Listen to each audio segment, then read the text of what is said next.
Friend ಹೇಗಿದ್ದೀರಾ? ಚೆನ್ನಾಗಿದ್ದೀರಾ? ಇವತ್ತು ನಾನು ಎಗ್ ರೋಲ್ ಮಾಡ್ತಾ ಇದ್ದೇನೆ. ಎಗ್ ರೋಲಿಗೆ 2 ಮೊಟ್ಟೆ ಇಟ್ಟಿದ್ದೇನೆ, ಆಮೇಲೆ ಸ್ವಲ್ಪ ಟೊಮೆಟೊ ಸಾಸು, ಆಮೇಲೆ ಚಿಲ್ಲಿ ಪೌಡರು ಮತ್ತು ಪಾಸ್ತಾ ಇದು ಚಿಲ್ಲಿ ಪೌಡರ್ ತೊಗೊಂಡಿದ್ದೀನಿ.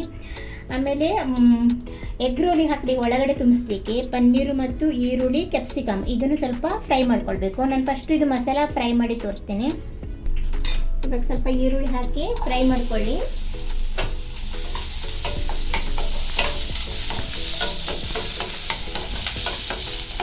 ತುಂಬ ಫ್ರೈ ಆಗುತ್ತಿಲ್ಲ, ಸ್ವಲ್ಪ ಫ್ರೈ ಆದರೂ ಸಾಕಾಗತ್ತೆ. ಆಮೇಲೆ ಕ್ಯಾಪ್ಸಿಕಮ್ ಹಾಕ್ಕೊಳ್ಳಿ. ಇದಕ್ಕೆ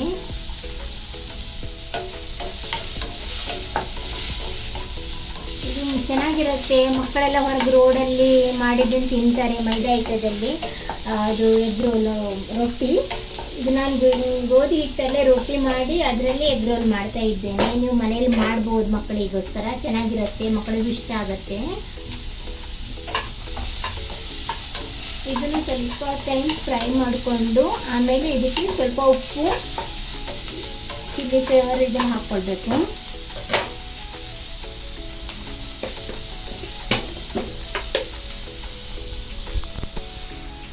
ಸ್ವಲ್ಪ ಹಾಕ್ಕೊಳ್ಳಿ, ಜಾಸ್ತಿ ಬೇಕಾಗಿಲ್ಲ ಇದಕ್ಕೆ.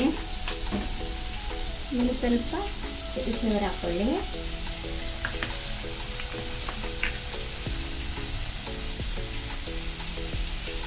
ಇದು ಟೇಸ್ಟಿಗೆ ಚೆನ್ನಾಗಿರುತ್ತೆ, ಹಾಕ್ಕೊಳ್ಳಿ. ಇದು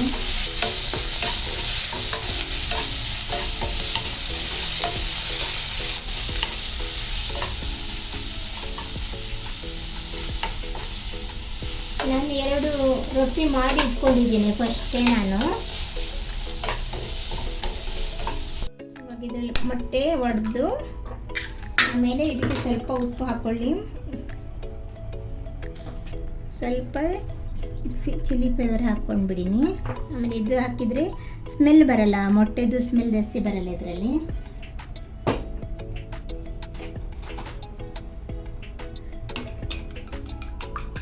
ಚೆನ್ನಾಗಿ ಮಿಕ್ಸ್ ಮಾಡಿಕೊಂಡು ಆಮೇಲೆ ತವಾದಲ್ಲಿ ಹಾಕ್ಕೊಳ್ಬೇಕು ಇದನ್ನು.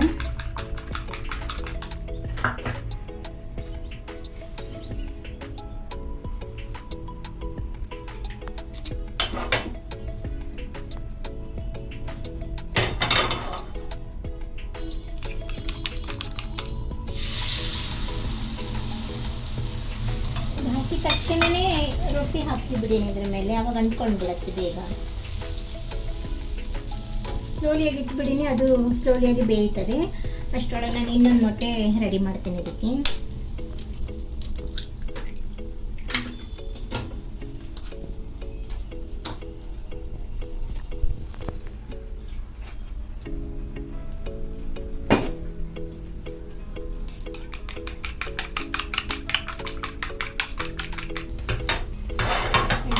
ಆಗಿದೆ,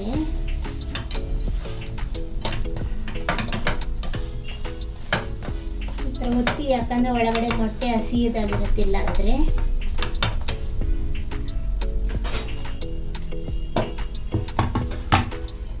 ಇದರಲ್ಲಿ ತಗೊಂಡ್ಬಿಡೋಣ.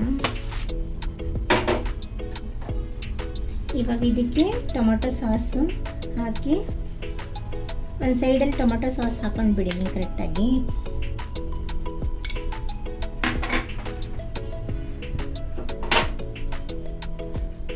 ಇವಾಗ ಇದು ಪನ್ನೀರ್ ಮಸಾಲ ಮಾಡಿದ್ದು ಇದನ್ನು ಈ ಥರ ಹಾಕ್ಕೊಂಡು ಬಿಡಿನಿ.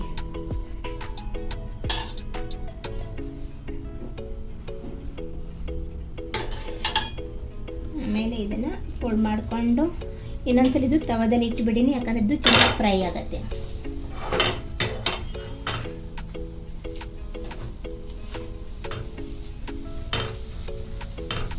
ಚೆನ್ನಾಗಿರುತ್ತೆ ಫ್ರೆಂಡ್, ನೀವು ಮನೇಲಿ ಮಾಡಿ ನೋಡಿ, ಚೆನ್ನಾಗಿರುತ್ತೆ. ಮಕ್ಕಳಿಗೆ ತುಂಬ ಖುಷಿ ಆಗುತ್ತೆ. ಹೊರಗಡೆ ರೋಡಲ್ಲಿ ಇರೋದು ತಿನ್ನೋದಕ್ಕಿಂತ ಮನೇಲಿ ಮಾಡಿ ಕೊಡೋದೇ ಒಳ್ಳೆಯದು. ಇದರಲ್ಲಿ ಏನು ಇದಿರಲ್ಲ, ರೋಡಲ್ಲಿ ಹೆಂಗೆ ಮಾಡ್ತಾರೋ ಗೊತ್ತಾಗಲ್ಲ.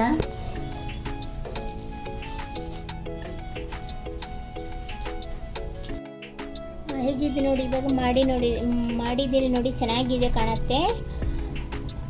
ನೀವು ಮನೆಯಲ್ಲಿ ಮಾಡಿ ನೋಡಿ ಹೇಗಿದೆ ಅಂತ ಹೇಳಿ ಕಮೆಂಟ್ ಮಾಡಿ ನನಗೆ. ಈ ವಿಡಿಯೋ ನೋಡಿ ತುಂಬ ಧನ್ಯವಾದಗಳು.